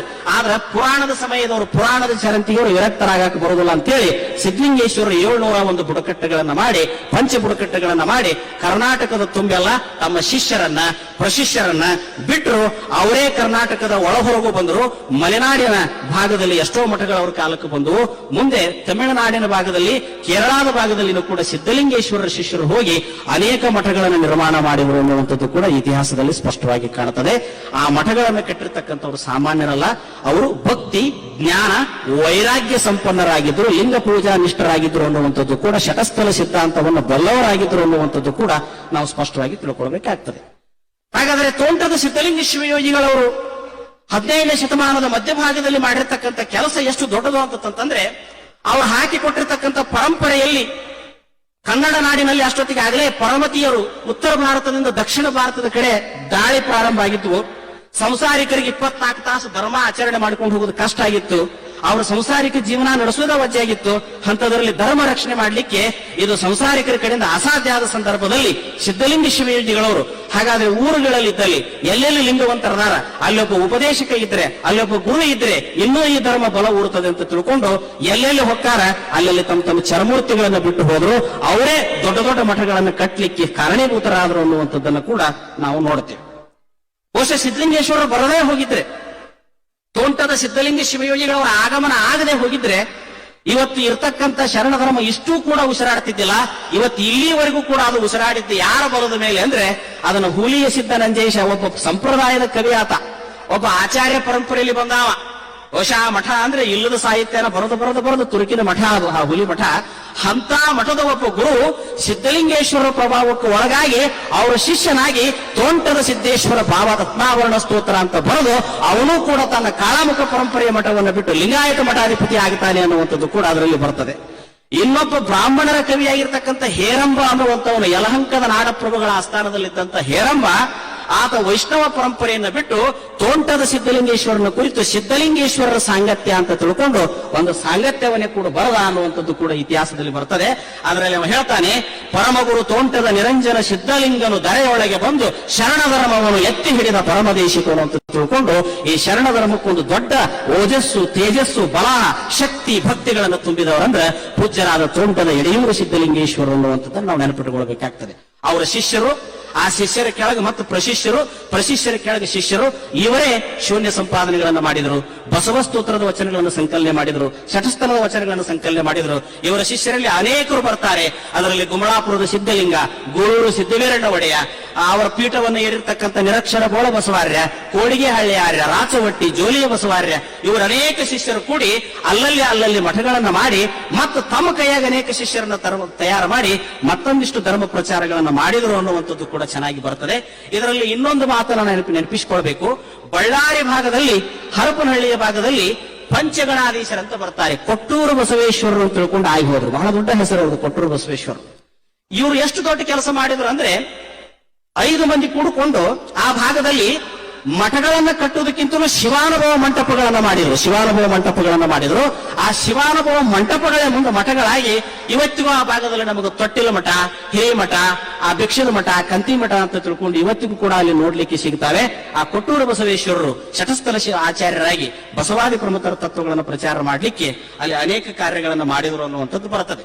ಇದು ಬಹಳ ಚಲೋ ಬಂದಿತ್ತು. ಇದು ಸಿದ್ಧಲಿಂಗೇಶ್ವರ ನಂತರ ಎಲ್ಲಿ ಮಠ ಚಲೋ ಬಂತು ಅಂದ್ರೆ 150 ವರ್ಷ ಮಠ ಬಹಳ ಚಲೋ ಬಂತು. ಬಹಳ ಚಲೋ ಬಂತು. ಗೋಳ ಬಸವೇಶ್ವರರು ಬಂದ್ರು, ಗೋಳ ಬಸವೇಶ್ವರ ನಂತರ ಗೂಳೂರು ಸಿದ್ದವೀರಣ್ಣ ಒಡೆಯರು ಬಂದ್ರು, ಸಿದ್ದವೀರಣ್ಣ ಒಡೆಯರ ನಂತರ ಮತ್ತೆ ಉದ್ದನಾರ್ಯರು ಬಂದರು, ಉದ್ದನಾರ್ಯರ ನಂತರ ಮತ್ತೆ ಭಿಕ್ಷುಕದ ಬಸವಲಿಂಗ ಸ್ವಾಮಿಗಳು ಬಂದರು, ಹರಿಹರ ಸ್ವಾಮಿಗಳು ಬಂದ್ರು. 7ನೇದವರು ಬರ್ತಾರೆ, ಕಟ್ಟಿಗೆಹಳ್ಳಿ ರಾಚವಟ್ಟಿ ಸಿದ್ಧಲಿಂಗ ಸ್ವಾಮಿಗಳು ಅಂತ ಬರ್ತಾರೆ. ಇತ್ತಾಗಿಂದ ಬಹಳ ಅನಾಹುತ ಇತಿಹಾಸ ಐತಿ ನಮ್ದು ಸ್ವಲ್ಪ ಲಿಂಗಾಯತ ಮಠಗಳು ನೋಡ್ರಿ. ಏನಿದ್ದು ಗದ್ಲು ಇಲ್ಲಿಂದನ ಆಗ್ಯಾವ, ಆ ಗದ್ಲು ಇವತ್ತಿಗೂ ಮುಗಿದಿಲ್ಲ, ಇನ್ನೂ ಸಣ್ಣಗ ನಡೆದ ನೋಡ್ರಿ. ಆ ಕಟ್ಟಿಗೆಹಳ್ಳಿ ಸಿದ್ಧಲಿಂಗ ಸ್ವಾಮಿಗಳ ಕಾಲದಲ್ಲಿ ಏನೋ ಒಂದು ದೊಡ್ಡ ಪ್ರಭಾವ ಆಯಿತು ಅಂತಂದ್ರೆ, ಅವರಂತೆ ಇರುವಂತ ಶಿಷ್ಯರು ಆ ಶೂನ್ಯ ಪೀಠದ ಪರಂಪರೆಗೆ, ಕಲ್ಯಾಣದಿಂದ ಬಂದಿರುವಂತಹ ಶೂನ್ಯ ಪೀಠದ ಭಾವನಾತ್ಮಕ ಪರಂಪರೆ ಅದು, ಅದೇನು ಕಟ್ಟಿಗೆದು ಸಿಂಹಾಸನದ್ದು ಅದರದೇನಲ್ಲದು, ಸುಮ್ಮನೆ ಅದು ಶೂನ್ಯ ಪೀಠ ಪರಂಪರೆ ಅನ್ನುವಂಥದ್ದು ಭಾವನಾತ್ಮಕ ಪರಂಪರೆಯ ಅಧಿಪತಿಗಳು ನಾವು, ಪ್ರಭು ಏರಿದ ಶೂನ್ಯ ಪೀಠದ ಬಳಿ ಬಿಡುವುದು ಬಂದವರು ನಾವು ಅನ್ನುವಂತ ಒಂದು ಭಾವದಲ್ಲಿ ಬಂದವರವರು. ಅದಕ್ಕೆ ಶ್ರದ್ಧೆ ಭಕ್ತಿಗಳನ್ನು ಇಟ್ಟುಕೊಂಡು ಬಂದಂತವ್ರು. ಅದಕ್ಕೆ ಶೂನ್ಯ ಪೀಠ, ಶಿಖಾಪೀಠ ಅಂತ ತಿಳ್ಕೊಂಡು ನಿರಂಜನ ಜಂಗಮ ವಂಶ ದರ್ಪಣದಲ್ಲಿ, ನಿರಂಜನ ವಂಶ ರತ್ನಾಕರದಲ್ಲಿ ಅದರ ಬಗ್ಗೆ ಸಾಕಷ್ಟು ಉಲ್ಲೇಖಗಳು ಸಿಗುತ್ತವೆ. ನಾನು ಅವನ್ನ ಯಾವುದು ವಿಂಗಡಣೆ ಮಾಡಕ್ ಹೋಗುದಿಲ್ಲ. ನನಗೆ ಚೀಟಿ ಬರೋಕ್ಕಿಂತ ಮೊದಲು ನನ್ನ ಮಾತುಗಳನ್ನು ನಾನು ಮುಗಿಸೋದ ಕಡೆ ಗಮನ ಕೊಡ್ತೇನೆ. ಅದಕ್ಕೆ ಮುಖ್ಯ ವಿಷಯಗಳನ್ನು ನಾನು ಅಷ್ಟೇ ಹೇಳ್ಕೊಂತ ಹೋಗ್ತೇನೆ. ಬಹಳ ವಿಶೇಷ ಅಂತಂದ್ರೆ, ಆ ಕಟ್ಟಿಗೆಹಳ್ಳಿ ಸ್ವಾಮಿಗಳ ಕಾಲದಲ್ಲಿ ಒಂದಿಷ್ಟು ಜನ ಶಿಷ್ಯರಿದ್ರು, ಅವರಲ್ಲಿ ಜಗಳ ಹತ್ತು, ಮುಂದೆ ನಾ ಬರ್ತೀನಿ ಅಂತ ಹೇಳಿ. ಆದ್ರೆ ಅವರು ಚಿಲಾಳ ಸ್ವಾಮಿಗಳು ಅನ್ನುವಂಥವ್ರು ಒಬ್ರು ಬಹಳ ದೊಡ್ಡ ಪರಂಪರೆಯಲ್ಲಿ, ಗುಬ್ಬಿ ಅಂತ ಒಂದು ಊರು ಬರ್ತದೆ ಇವತ್ತು. ಆ ಗುಬ್ಬಿಯಲ್ಲಿ ಪಾಲ್ಕುರಿಕಿ ಸೋಮನಾಥ, ಕೆರೆಯ ಪದ್ಮರಸ, ಕುಮಾರ ಪದ್ಮರಸ, ಗುಬ್ಬಿಯ ಮಲ್ಲನಾರ್ಯ ಮತ್ತು ಕಲ್ಯಾದ ಚೆನ್ನಮ್ಮ, ಇಂಥ ಅನೇಕರು ಕೂಡಿ ಚಿಂತನೆ ಮಾಡಿರ್ತಕ್ಕಂತಹ ಗುಬ್ಬಿಯ ಆ ಒಂದು ಪರಂಪರೆಯಲ್ಲಿ ಈ ಚಿಲಾಳ ಸ್ವಾಮಿಗಳು ಅನ್ನುವಂಥವ್ರು ಹುಟ್ಟಿ ಬರ್ತಾರೆ. ಎಷ್ಟು ದೊಡ್ಡ ಪ್ರಭಾವಿ ಇದ್ರು ಇವರು ಚಿಲಾಳ ಸ್ವಾಮಿಗಳು ಅಂತಂದ್ರೆ, ಶಟಸ್ಥಲ ಶಿವಾಯಣ ಅಂತ ತಿಳ್ಕೊಂಡು ಇವತ್ತು ಅವ್ರನ್ನ ಕುರಿತು ಒಂದು ದೊಡ್ಡ ಗ್ರಂಥನೂ ಕೂಡ ಇದೆ. ಆ ಚಿಲಾಳ ಸ್ವಾಮಿಗಳು ಎಷ್ಟು ದೊಡ್ಡ ಪ್ರಭಾವಿಗಳಿದ್ರೆ ಅಂದ್ರೆ, ಇವತ್ತು ನಾವೇನು ಕರ್ನಾಟಕದಲ್ಲಿ ಈ ಕೊಡೇಕಲ್ ಬಸವಣ್ಣ ಅಂತ ಕರಿತೀವಿ, ಕೊಡೇಕಲ್ ಬಸವಣ್ಣನ ಶಿಷ್ಯ ತಿಂತಣಿ ಮೋನಪ್ಪ, ಸಿರಟ್ಟಿ ಫಕೀರ್ ಸ್ವಾಮಿ, ಮತ್ತೆ ಇನ್ನೂ ಅನೇಕರ ಹೆಸರು ಮಂಟೇದ ಲಿಂಗಯ್ಯ ಅಂತೀವಿ. ಇವರೆಲ್ಲರಿಗೂ ಶಟಸ್ಥಲ ಉಪದೇಶ ಮಾಡಿದವರು ನಮ್ಮ ತೋಂಟದ ಚಿಲಾಳ ಸ್ವಾಮಿಗಳು. ಅದರಲ್ಲಿ ಇತಿಹಾಸ ಬರ್ತದೆ, ಬಹಳ ಮಜಾ ಇದೆ. ಅದು ಒಂದು ದೊಡ್ಡ ಪರಂಪರೆ. ಅವರಿಂದ ಇವರು ಬೋಧನೆಯನ್ನು ತಗೊಂಡ್ರು ಅಂತ ಬರ್ತದೆ. ಆದ್ರೆ ಮುಂದೆ ಇತಿಹಾಸಕಾರರು ಅದನ್ನ ಯಾರು ಹೆಚ್ಚು ಹೇಳಿಲ್ಲ, ಅದ್ರ ಬಗ್ಗೆ ಯಾರು ಅದ್ರ ಕಡೆ ಗೊತ್ತೂ ಇಲ್ಲ, ಮತ್ತೆ ಅವ್ರ ಬಗ್ಗೆ ಸಾಕಷ್ಟು ಕೆಲಸಗಳಾಗಿಲ್ಲ ಚಿಲಾಳ ಸ್ವಾಮಿ ಬಗ್ಗೆ. ಮುಂದೆ ಈ ಕಟ್ಟಿಗೆಹಳ್ಳಿಯ ಸ್ವಾಮಿಗಳೇನು ಮಾಡಿದ್ರು, ಸಿದ್ಧಲಿಂಗ ಸ್ವಾಮಿಗಳಂದ್ರೆ ಆ ಶೂನ್ಯ ಪೀಠ ಪರಂಪರೆ ಯಾರನ್ನ ಮಾಡಿದ್ರಂದ್ರೆ ಈ ಚಿಲಾಳ ಸ್ವಾಮಿಗಳನ್ನ ಮಾಡಿದ್ರು. ಇವರೇ ಅಧಿಕೃತವಾಗಿ 701 ವಿರಕ್ತರಿಗೂ ಅನಾದಿ ನಿರಂಜನನಾದಂತ ತೋಂಟದ ಸಿದ್ಧಲಿಂಗನ ಪರಂಪರೆಯಿಂದ ಬಂದಿರತಕ್ಕಂಥ 701 ಬುಡಕಟ್ಟಿನ ಸಮಯಕ್ಕೂ ಪುರಾಣದ ಚರಂತಿಯವರಿಗೂ ವಿರಕ್ತರಿಗೂ ಮುಂದೆ ಬರುವಂತ ಶಿಷ್ಯ ಪ್ರಶಿಷ್ಯರಿಗೂ ಚಿಲಾಳ ಸ್ವಾಮಿಗಳೇ ಮೂಲ ಅಧಿಪತಿಗಳಾಗಿರುತ್ತಾರೆ ಅಂತ ತಿಳ್ಕೊಂಡು ಹೇಳಿದ್ರು. ಅವಾಗ ಹರಪನಹಳ್ಳಿಯನ್ನ ಬಸವಂತರಾಯ ಅನ್ನುವಂತ ರಾಜ ಆಳ್ತಿದ್ದ. ಹರಪನಹಳ್ಳಿಯನ್ನ ಬಸವಂತರಾಯ ಅಂತ ಆಳ್ತಿದ್ದ. ಆತ ಎಷ್ಟು ದೊಡ್ಡ ಪ್ರಭಾವ ಅಂದ್ರೆ, ಕೈಗೆ ಬಳಿ ಹಾಕೊಂಡು ಇವ್ರನ್ನ ಸಿಂಹಾಸನದ ಮೇಲೆ ಕುಂದ್ರಿಸಿ ಶರಣ ಸತಿ ಲಿಂಗಪತಿ ಅಂತ ಹೇಳ್ತಾರ. ನೀವು ಆ ಪೀಠ ಪರಂಪರೆಯ ಗುರುಗಳು ಅಂತೇಳಿ ಕೈಗೆ ಬಳಿ ಹಾಕೊಂಡು ಚಿಲಾಳ ಸ್ವಾಮಿಗಳವರು ಪಾದ ಪೂಜೆ ಮಾಡಿದ ಅಂತ ತಿಳ್ಕೊಂಡು, ಅದು ಎಂ ಕಲಬುರ್ಗಿ ಅವರು ಸಂಶೋಧನೆ ಮಾಡಿದ ಪುಸ್ತಕದಲ್ಲಿ ಕೂಡ ಇದೆ. ಅದರ ಸಂಬಂಧಪಟ್ಟವರು ಅದನ್ನು ನೋಡಬಹುದು. ಇಂಥ ಚಿಲಾಳ ಸ್ವಾಮಿಗಳ ಪೀಠಕ್ಕೆ ಬಂದ ಮೇಲೆ ಇನ್ನು ಉಳಿದವ್ರು 4 ಮಂದಿ ಶಟಕೊಂಡು ಹೋದ್ರು. ಹಂಗೆ ಶಟಕೊಂಡು ಹೋದವರು ಜಿದ್ದಿಗೆ ಜಿದ್ದು ಬಿದ್ದು ಮಠ ಕಟ್ಟಿಕೊಂಡ್ರು. ಅವಾಗ ಸಮಯ ಭೇದಗಳು ಬಂದವು. ಹಂಗ ಬಂದ ಸಮಯವನೇ ಮುರುಘಾ ಸಮಯ, ಕುಮಾರ ಸಮಯ, ಕೆಂಪಿನ ಸಮಯ, ಸಂಪಾದನ ಸಮಯ ಅಂತ ತಿಳ್ಕೊಂಡು ಸಮಯ ಬಂದವು. ಅದರಲ್ಲಿ ಚಿಲಾಳ ಸಮಯನೂ ಕೂಡ ಒಂದು. ಅಧಿಕೃತವಾಗಿ 12ನೇ ಶತಮಾನದ ಪ್ರಭು ಪರಂಪರೆಯ ಶೂನ್ಯ ಸಿಂಹಾಸನಕ್ಕೆ ಸಂಬಂಧ ಇದ್ದದ್ದು ಅಂದ್ರೆ ಆ ಚಿಲಾಳ ಪರಂಪರೆ. ಮುಂದೆ ಇವರೇ ಅಧಿಕೃತ ಆದ್ರು. ಇವರು ಆಗದ್ದನ್ನ ಅವ್ರಿಗೆ ಒಪ್ಕೊಳ್ಳಕ್ಕಾಗಲಿಲ್ಲ. ಮುಂದೆ ಅವ್ರು ಒಡ್ಕೊಂಡು ಹೋದ್ರು. ಒಬ್ರು ಚಿತ್ರದುರ್ಗಕ್ಕೆ ಹೋದ್ರು. ಚಿತ್ರದುರ್ಗಕ್ಕೆ ಹೋಗಿ ಅಲ್ಲಿ ಭರಮನಾಯಕ ಅಂತ ಪಾಳೆಗಾರಿದ್ದ. ಆತನನ್ನು ಒಲಿಸಿಕೊಂಡು ಅವ್ರು ಅಲ್ಲೊಂದು ಮಠ ಕಟ್ಟಿಕೊಂಡ್ರು. ಅದು ಚಿತ್ರದುರ್ಗದ ಚಿನ್ಮೂಲಾದ್ರಿ ಮುರುಘಾ ಸಮಯ ಅಂತ ತಿಳ್ಕೊಂಡಾತು. ಅವ್ರು ಜಿದ್ದಿಗೆ ಜಿದ್ದು ಬಿದ್ದು ಎಲ್ಲಿ ಕೋಳಿ ಕೂಗ್ತಾವ ಅಲ್ಲೆಲ್ಲ ನಮ್ದೊಂದು ಮಠ ಇರ್ಬೇಕು, ನಮ್ಮ ಶಿಷ್ಯರು ಇರ್ಬೇಕಂತ ಹೇಳಿ ಅವ್ರು ಹಠಕ್ಕೆ ಬಿದ್ದು ಅವ್ರ ಊರಿಗೆ ಒಂದೊಂದು ಮಠ ಮಾಡಾಕತ್ರು. ಎತ್ತಗರ ಇಲ್ಲಿ ಧರ್ಮ ಬೆಳಿಲಿ ನೋಡ್ರಿ, ಮುಂದೆ ಗದ್ದಕ್ಕೆ ಬೀಳ್ತಿದ್ರು. ಮುಂದೆ ಅವ್ರ ಮಠಗಳು ಬಹಳ ಬಂದು, ಸಾವಿರಾರು ಸಂಖ್ಯೆಯಲ್ಲಿ ಮಠಗಳು ಬಂದು. ಅದು ಮುರುಘಾ ಸಮಯ ಅಂತ ಆತು. ಇನ್ನು ಕುಮಾರ ಸಮಯ ಅಂದ್ರೆ ಜಡೆ ಅಂತ ಬರ್ತದೆ ನಮ್ಮ ಬನವಾಸಿಯ ಭಾಗದಲ್ಲಿ ಜಡೆ. ಆ ಜಡೆ ಮಠಕ್ಕೆ ಕುಮಾರ ಸಮಯದ ಸ್ವಾಮಿಗಳು ಬಂದ್ರು. ಮುಂದೆ ಅದು ಹಾನಗಲ್ಕ್ಕೆ ಬಂತು. ಹಾನಗಲ್ ಮಠಕ್ಕಿಂತಲೂ ಮುಂದೆ ಅದು ಹುಬ್ಬಳ್ಳಿಯವರಿಗೆ ಅದನ್ನ ಬಳವಳಿಯಾಗಿ ಬಿಟ್ಟು ಕೊಟ್ಟರು. ನೀವು ಶ್ರೀಮಂತರಿದ್ದೀರಿ, ನಿಮ್ ಮಠ ಗಿಟ ಚಲೋ ಅದ, ನಾವು ಅಷ್ಟು ಶ್ರೀಮಂತರಿಲ್ಲ, ನೀವ ಕುಮಾರ ಸಮಯದ ಅಧಿಕೃತ ಗುರುಗಳಾಗ್ರಿ ಅಂತೇಳಿ ಕುಮಾರ ಸಮಯವನ್ನ ಹುಬ್ಬಳ್ಳಿ 3000 ಮಠದವರಿಗೆ ಬಿಟ್ಟು ಕೊಟ್ಟರು ಅಂತ ತಿಳ್ಕೊಂಡು ನಾನು ಕೇಳಿದ್ದೇನೆ. ಇತಿಹಾಸನೂ ಕೂಡ ಅದ್ರ ಬಗ್ಗೆ ಇದೆ. ಮುಂದೆ ಅದು ಕುಮಾರ ಸಮಯ ಆಯ್ತು. ಇನ್ನು ಸಂಪಾದನಾ ಸಮಯದವರು ಎಲ್ಲಿ ಬಂದ್ರು ಅಂದ್ರೆ ಒಂಟಮುರಿ ರಾಜರಂತಿದ್ರು. ನಮ್ಮ ಭಾಗದಲ್ಲಿ ಬೆಳಗಾವಿ ಜಿಲ್ಲೆಯ ಘಟಪ್ರಭಾ ನದಿ ತೀರದಲ್ಲಿ ಒಂಟಮುರಿ ಅಂತ ತಿಳ್ಕೊಂಡು ಬರ್ತದೆ. ಅಲ್ಲಿ ಸಂಪಾದನಾ ಸಮಯದವರು ಬಂದು ತಮ್ಮ ಮಠಗಳನ್ನು ಕಟ್ಟಿದ್ರು. ಅವರು ಕಟ್ಟಿದ ಮಠ ಇವತ್ತಿಗೂ ಗಡಿಂಗ್ಲಾಜ್ ತಾಲೂಕು, ಮಹಾರಾಷ್ಟ್ರ ಭಾಗ, ಚಿಕ್ಕೋಡಿ ಭಾಗ, ಹುಕ್ಕೇರಿ ಭಾಗ, ಗೋಕಾಕ್ ಭಾಗದಲ್ಲಿ ಕೂಡ ಇನ್ನೂ ಕೂಡ ಸಂಪಾದನಾ ಸಮಯದ ಮಠಗಳು ಇವತ್ತಿಗೂ ಕೂಡ ಇದ್ದಾವೆ. ಕೆಲವು ಮಠಗಳು ಅಸ್ತಿತ್ವ ಕಳ್ಕೊಂಡಾವ, ಇನ್ನೂ ಕೆಲವು ಮಠಗಳು ಜೀವಂತವಾಗಿದ್ದಾವೆ. ಸಂಪಾದನಾ ಸಮಯ ಅಸ್ತಿತ್ವದಲ್ಲಿ ಸ್ವಲ್ಪ ಉಸಿರಾಡ್ತದ. ಬಹುಶಃ ಅದು ಕೋಮಾ ಸ್ಟೇಜಿನಾಗ ಐತಿ ಈಗ ಸದ್ಯ. ಅದು ಇನ್ನೊಂದು ದಿವಸಕ್ಕೆ ಅದು ಗಪಿತ ಆಗಬಹುದು. ಇನ್ನು ಕೆಂಪಿನ ಸಮಯ ಅಂದ್ರೆ ಹುಡುಕಾಡಿದ್ರು ಅವ್ರ ಮಠಾನ ಸಿಗುದಿಲ್ಲ. ಅವ್ರು ಎಲ್ಲಿ ಹೋದ್ರು, ಎಲ್ಲಿ ಬಂದ್ರು, ಅವ್ರು ಏನು ಮಾಡಿದ್ರು. ಒಂದಿಷ್ಟು ಮಂದಿ ಆಂಧ್ರಕ್ಕೆ ಹೋದ್ರ ಅಂತಾರೆ, ಒಂದಿಷ್ಟು ಮಂದಿ ಹುಲಿ ಒಳಗ ಕಟ್ಟಿದ್ರು ಅಂತಾರೆ. ಒಟ್ಟು ಅವ್ರ ಮಠಗಳು ನೋಡ್ಲಿಕ್ಕೆ ಸಿಗೋದಿಲ್ಲ. ಆದ್ರೆ ಈ 4 ಸಮಯಗಳಿದ್ದು, ಈ 4 ಸಮಯಗಳು ದೊಡ್ಡ ದೊಡ್ಡ ಕೆಲಸಗಳನ್ನು ಮಾಡಿದವು. ಆ ದೊಡ್ಡ ದೊಡ್ಡ ಕೆಲಸಗಳನ್ನು ಮಾಡಿದಾಗ ಒಂದಿಷ್ಟು ಏನು ದುರಂತಗಳಾದವು ಅಂದ್ರೆ ಜಿದ್ದಿಗೆ ಜಿದ್ದು ಬಿದ್ದರು ಇವರು. ಇವ್ರಕ್ಕಿಂತ ಆಸ್ತಿ ಹೆಚ್ಚು ನಾವು ಗಳಿಸ್ಬೇಕು, ನಮಗಿಂತ ಹೆಚ್ಚು ಆಸ್ತಿ ಇವ್ರು ಗಳಿಸ್ಬೇಕು ಅಂತ ಹೇಳಿ ಪಾಳೆಗಾರರನ್ನು ಒಲಿಸಿಕೊಳಕತ್ತಾರೆ. ಅದ್ರಲ್ಲಿ ಬರ್ತದ ನೋಡ್ರಿ. ಎಷ್ಟು ವಿಚಿತ್ರ ಅಂದ್ರೆ ಇವ್ರು 4 ಸಮಯದವ್ರು ಎಲ್ಲರ ಒಂದು ಕಡೆ ಭಕ್ತರು ಕೂಡಿಸಿದಾಗ ಪೂಜಾ ಕುಂತಾಗ ಇವ್ರು ಹಚ್ಚಿದ ದೀಪ ಇವ್ರಿಗೆ ಕಾಣಬಾರದಂತ ಇವ್ರದೊಂದು ದೊಡ್ಡ ಪರದೆ ಕಟ್ತಿದ್ರಂತ, ಇವ್ರ ದೀಪ ಅವ್ರಿಗೆ ಕಾಣಬಾರದಂತ ಒಂದು ದೊಡ್ಡ ಪರದೆ ಕಟ್ತಿದ್ರಂತ. ಅಷ್ಟೊಂದು ಇವರಲ್ಲಿ ಬೆಳೆದು ಬಂದು ಬಿಡುತ್ತೆ ನೋಡ್ರಿ. ಮುಂದೆ ಅವ್ರ ಶಿಷ್ಯರನ್ನು ಹೆಚ್ಚು ಮಾಡ್ಕೋಬೇಕು. ಅದರಲ್ಲಿ ಶಿಷ್ಯ ಮತ್ತು ಪ್ರಶಿಷ್ಯ ಮುರುಘಾ ಸಮಯದ ಕೆಲವು ಮಠಗಳು, ಸಮಯದ ಮಠಗಳಂತ ಬರ್ತಾವ, ಅವು ಬೇರೆ, ಅವು ಮುರುಘಾ ಸಮಯದ ಮಠಗಳು. ಇನ್ನು ಕೆಲವು ಶಾಖಾ ಮಠಗಳಂತ ಬರ್ತಾವ. ಅದಕ್ಕೆ ಅಧಿಕೃತ ಶಾಖಾ ಮಠಗಳಂದ್ರೆ ಮೇನ್ ಒಂದು ಮಠ ಇರ್ತದೆ, ಅದ್ರ ಕೆಳಗೆ ಮತ್ತವು ಶಾಖಾ ಮಠ. ಶಾಖಾ ಮಠಗಳೇ ಬೇರೆ, ಸಮಯದ ಮಠಗಳೇ ಬೇರೆ. ಸಮಯದ ಮಠ ಅಂದ್ರೆ ಏನು, ನಿಮ್ಮನ್ನು ನಾವು ಗುರುಗಳಾಗಿ ಒಪ್ಕೊಂಡಿವಿ, ನಿಮಗೆ ನಾವು ಗೌರವ ಕೊಡ್ತೀವಿ, ನೀವು ನಮ್ಮ ನಾಯಕರಂತ ತಿಳ್ಕೊಂಡು ಒಪ್ಕೊಂಡದ್ದು ಸಮಯದ ಮಠಗಳಿವು. ಅಂದ್ರೆ ನಾವು ಮುರುಘಾ ಸಮಯ ಒಪ್ಕೊಂತೀವಿ, ನಾವು ಚಿಲಾಳ ಸಮಯ ಒಪ್ಕೊಂತೀವಿ, ನಾವು ಕುಮಾರ ಸಮಯ ಒಪ್ಕೊಂತೀವಿ, ನಾವು ಸಂಪಾದನಾ ಸಮಯ ಒಪ್ಕೊಂತೀವಿ ಅಂತೇಳಿ. ಆದ್ರೆ ಶಾಖಾ ಮಠಗಳು ಹಂಗಲ್ಲ. ಅದಕ್ಕೊಂದು ಮೂಲ ಮಠ ಇರ್ತದೆ ಕೇಂದ್ರ ಸ್ಥಾನದಲ್ಲಿ. ಆ ಕೇಂದ್ರ ಸ್ಥಾನಕ್ಕೆ ಸಂಬಂಧಪಟ್ಟಂಗ ಹಳ್ಳಿಗೆ 1-2 ಮಠಗಳನ್ನು ಅವ್ರು ಕಟ್ಟಿರ್ತಾರೆ. ಇವತ್ತಿಗೂ ನೀವು ಹೋಗ್ಬೋದು, ಎಲ್ಲರ ಉತ್ತರ ಕರ್ನಾಟಕದ ಯಾವ್ದಾರ ಒಂದು ಊರಿಗೆ ಹೋಗ್ರಿ, ಅಲ್ಲಿ ಈ 4 ಸಮಯಕ್ಕೆ ಸಂಬಂಧಪಟ್ಟು ಒಂದು ಮಠನರ ಇರಾಕಬೇಕು. ಎಲ್ಲಿ ಕೋಳಿ ಕೂಗ್ತಾ ಒಂದು ಮಠ ಇರಾಕಬೇಕು. ಆ ಮಠಗಳ ಅಸ್ತಿತ್ವ ಕಳ್ಕೊಂಡಾವಿ. ಒಂದೊಂದು ಊರಾಗ ಜಿದ್ದಿಗೆ ಜಿದ್ದು ಬಿದ್ದು 3 ಸಮಯದವ್ರ ಮಠಗಳಿದ್ದು ನೋಡ್ರಿ. ಆ ಕಡೆ ಮುರುಘಾ ಸಮಯದ ಮಠ ಇದ್ರೆ ಈ ಕಡೆ ಚಿಲಾಳ ಸಮಯದ ಮಠ ಇರ್ತಿತ್ತು, ಈ ಕಡೆ ಚಿಲಾಳ ಸಮಯದ ಮಠ ಇದ್ರೆ ಈ ಕಡೆ ಸಂಪಾದನಾ ಸಮಯದ ಮಠ ಇರ್ತಿತ್ತು. ಒಟ್ಟಾಗಿ ಧರ್ಮ ಅನ್ನುವಂಥದ್ದು ಒಂದಿಷ್ಟು ನಾ ಹೆಚ್ಚು ನೀ ಹೆಚ್ಚು ಅನ್ನುವಂಥ ಭೇದಗಳಿಗೆ, ವಿಪ್ಲವಗಳಿಗೆ ಬಲಿಯಾಯಿತು. ಆದ್ರೆ ಇಲ್ಲಿ ನಾವು ಏನು ನೆನೆಸಬೇಕಂದ್ರೆ, ಈ ಮಠಗಳ ಉಗಮಕ್ಕ ತೋಂಟದ ಸಿದ್ಧಲಿಂಗ ಯತಿಗಳೇ ಬಹಳಷ್ಟು ಪ್ರಮುಖರಾಗಿ ಕಾರಣರಾದ್ರು. ಆದ್ರೆ ಈ ಮಠಗಳ ವಿಸ್ತಾರಕ್ಕೆ ಬಹಳಷ್ಟು ಸಹಾಯ ಸಹಕಾರವನ್ನು ಮಾಡಿದವರಂದ್ರ ಪಾಳೆಗಾರರಂತ ತಿಳ್ಕೊಂಡಿದ್ರು. ಅದರಲ್ಲಿ ವಿಶೇಷವಾಗಿ ನಾವು ಕೆಳದಿಯ ಅರಸರನ್ನ ಬಹಳ ನೆನೆಸಿಕೊಳ್ಳಬೇಕಾಗ್ತದೆ. ಕೆಳದಿಯ ಸೋಮಶೇಖರ ನಾಯಕ, ಕೆಳದಿಯ ಶಿವಪ್ಪ ನಾಯಕ, ಬಸಪ್ಪ ನಾಯಕ ಅಂತ ಏನು ಬರ್ತಾರೆ, ಅವರ ಹೆಂಡತಿ ಮಲ್ಲಮ್ಮ, ಮುಂದೆ ಚೆನ್ನಮ್ಮ, ಇವರು ಕೆಳದಿ ಸಂಸ್ಥಾನದಲ್ಲಿ ಮಹತ್ತಿನ ಮಠಗಳನ್ನು ಕಟ್ಟಿಕೊಟ್ರು. ಎಷ್ಟು ದೊಡ್ಡ ಪ್ರಮಾಣದಲ್ಲಿ ಮಹತ್ತಿನ ಮಠಗಳನ್ನು ಕಟ್ಟಿದ್ರಂದ್ರ ಸಮುದ್ರದ ತೀರದ ದಂಡೆಯ ಕರಾವಳಿ ಭಾಗದಲ್ಲಿ ಸಹಿತ ಲಿಂಗಾಯತರ ಮಹತ್ತಿನ ಮಠಗಳನ್ನು ಕಟ್ಟಿ ನಿತ್ಯ ಪಾದೋದಕ ಪ್ರಸಾದ ನಡೀಲಿಕ್ಕೆ ಅನುಕೂಲವನ್ನು ಮಾಡಿಕೊಟ್ರು. ಅದಕ್ಕ ಮೆಣಸಿನ ಮೇಲೆ ಬರುವಂತ ವಿದೇಶದವರು ಮೆಣಸು ತಗೊಂಡು ಹೋಗಿದಾರಲ್ಲ, ಆ ಮೆಣಸು ತಗೊಂಡು ಹೋಗುವಂತ ಸುಂಕವನ್ನ ಒಂದು ಭಾಗವನ್ನ ಈ ಕೆಳದಿ ಸಂಸ್ಥಾನದ ಮಠಗಳಿಗೆ ಬಿಟ್ಟು ಕೊಟ್ಟರು ಅಂತ ತಿಳ್ಕೊಂಡು ಹೇಳ್ತಾರೆ. ಆದ್ರೆ ಆ ಮಠಗಳಲ್ಲಿ ಕೆಲವೊಂದಿಷ್ಟು ಮಠ ನಮಗೆ ಇಕ್ಕೇರಿ, ಕವಲೇದುರ್ಗ ಇಂಥ ಮಠಗಳು ನೋಡ್ಲಿಕ್ಕೆ ಸಿಗ್ತಾವೆ ಹೊರತು ಇನ್ನು ಕೆಲವು ಮಠಗಳು ತಮ್ಮ ಅಸ್ತಿತ್ವವನ್ನು ಕಳ್ಕೊಂಡಿದ್ದಾವೆ ಅನ್ನುವಂಥದ್ದು ಕೂಡ ನಾವು ಇತಿಹಾಸದಲ್ಲಿ ನೋಡ್ತೇವೆ. ಇನ್ನ ಹರಪನಹಳ್ಳಿಯಲ್ಲಿ ಸೋಮಶೇಖರ ನಾಯಕ ಅಂತಿದ್ದ, ಬಸವಂತರಾಯ ಅಂತಿದ್ದ, ಆತ ಬಹಳ ಪ್ರಭಾವಿ ಇದ್ದ. ಅವರಿಗೊಂದು ಹುಚ್ಚು, ಎಲ್ಲೆಲ್ಲೆಲ್ಲೆಲ್ಲಿ ಧರ್ಮ ಪ್ರಚಾರ ಮಾಡುವಂತ ಮೂರ್ತಿಗಳನ್ನು ಕರ್ಕೊಂಡು ಬರಬೇಕು, ಅವರಿಗೆ ಮಠಗಳನ್ನು ನಿರ್ಮಾಣ ಮಾಡಿ ಕೊಡ್ಬೇಕು ಅಂತ ಹೇಳಿ ಆತನೂ ಕೂಡ ಹರಪನಹಳ್ಳಿಯಲ್ಲಿ ಗುಡ್ಡದಲ್ಲಿ ವಿರಕ್ತ ಮಠವನ್ನು ಚಿಲಾಳ ಸ್ವಾಮಿಗಳಿಗೆ ಕಟ್ಟಿಕೊಟ್ಟಿದ್ದ. ಬುದ್ಧಿ ನಿಮ್ಮ ಕೆಳಗ 100 ಮಠಗಳನ್ನು ಕಟ್ಟಾಕ ನಾನು ದಾನ ದತ್ತಿಗಳನ್ನು ಕೊಡ್ತೀನಿ ಅಂತೇಳಿ 1000 ಎಕರೆ ಭೂಮಿ ಕೊಟ್ಟು ಎಲ್ಲೆಲ್ಲಿ ಕೋಳಿ ಕೂಗ್ತಾವ ಅಲ್ಲಲ್ಲಿ ತೋಟ ಸ್ವಾಮಿಗಳು ಒಂದು ಮಠ ಆಗ್ಬೇಕಂತ ತಿಳ್ಕೊಂಡು ಪರಮಾನು ಹೊರಡಿಸಿದ. ಇವತ್ತಿಗೂ ಕೂಡ ಎಷ್ಟೋ ಮಠಗಳು ತುಂಗಭದ್ರಾ ನದಿಯ ದಂಡೆಯಲ್ಲಿ ತೇಲಿ ಹೋದವು ಅಂತ ತಿಳ್ಕೊಂಡು ನಾವು ಅದರ ಇತಿಹಾಸ ಓದ್ತೇವೆ. ಎಷ್ಟೋ ಮಠಗಳು ಅಲ್ಲಿ ಸ್ವಾಮಿಗಳು ಇಲ್ಲದಕ್ಕ ಆ ಮಠದ ಕಾಂಬಾ ಜಯಂತಿ ತಗೊಂಡು ಬಂದು ಭಕ್ತರು ಮನಿನೂ ಕಟ್ಕೊಂಡ್ರು ಅನ್ನುವಂತ ಇತಿಹಾಸವನ್ನ ನಾವು ಹಿಂದಿನ ಗುರುಗಳ ಬಾಯಿಂದ ಕೇಳಿದ್ದೇವೆ. ಭಕ್ತರು ಮಠ ಕಟ್ಟಕ್ಕೂ ಕಾರಣೀಭೂತರದಾರ, ಕೆಲವು ಕಡೆ ಮಠ ಕೆಡವಕ್ಕೂ ಕಾರಣೀಭೂತರದಾರ. ಪ್ಲಸ್ ಮೈನಸ್ 2 ಅದ. ಅದನ್ನ ನಾನು ಈಗ ಸದ್ಯ ಮೈನಸ್ ಹೇಳಂಗಿಲ್ಲ, ಪ್ಲಸ್ ಹೇಳ್ತೇನೆ. ಮಠಗಳ ವಿಸ್ತಾರ ಹೆಂಗಾಯ್ತು ವಿಶೇಷವಾಗಿ ನಿಮಗೆ ಗೊತ್ತಿರಲಿ. ಲಿಂಗಾಯತ ಮಠಗಳಿಗೆ ಬರೀ ಲಿಂಗಾಯತ ಅರಸರಷ್ಟ ಸಹಾಯ ಮಾಡಿಲ್ಲ, ವಿಶೇಷವಾಗಿ ಅನ್ಯ ಧರ್ಮದವರು ಕೂಡ ಮಠಗಳನ್ನ ಕಟ್ಟಿಕೊಟ್ರು ಅನ್ನುವಂಥದ್ದು ಕೂಡ ಬಹಳಷ್ಟು ಇತಿಹಾಸದಲ್ಲಿ ಬರ್ತದೆ. ಇದನ್ನ ನೆನಪಿಟ್ಕೋಬೇಕು ನಾವು. ಇವತ್ತು ಚಿತ್ರದುರ್ಗದಲ್ಲಿ ಮಠವನ್ನ ಕಟ್ಟಿದವರು ನಾಯಕ ಸಮಾಜದವರು, ವಾಲ್ಮೀಕಿ ಪರಂಪರೆಯವರು, ಪರಮನಾಯಕ. ಈ ಕಡೆ ಇನ್ನೊಬ್ರು ಬರ್ತಾರೆ, ನಾನು ನೆನಪಿಸಿಕೊಳ್ಬೇಕಾ ಹೆಣ್ಮಗಳನ್ನ, ಬಳ್ಳಾರಿ ಭಾಗದ ಅಕ್ಕ ಮಹಾದೇವಿ ಅಂತ ಕರಿತಿದ್ರೆ ಕುರುಗೋಡದ ನೀಲಮ್ಮ ಅಂತ ಬರ್ತಾಳೆ. ಈ ಲಾಳಗುಂಡರ ಸಮಯದ ಲಾಳಗುಂಡರ ಪರಂಪರೆಯಲ್ಲಿ ಬರುವಂತ ಕುರುಗೋಡದ ನೀಲಮ್ಮ, ಆಕಿದು ಸಿಂದಗೇರಿ ಹುಟ್ಟಿದ ಊರು. ಆ ಸಿಂದಗೇರಿಯ ಕುರುಗೋಡದ ನೀಲಮ್ಮ ಆವತ್ತಿನ ಕಾಲದ ಅಕ್ಕ ಮಹಾದೇವಿ ಅಂತ ಪ್ರಸಿದ್ಧಿದ್ದು.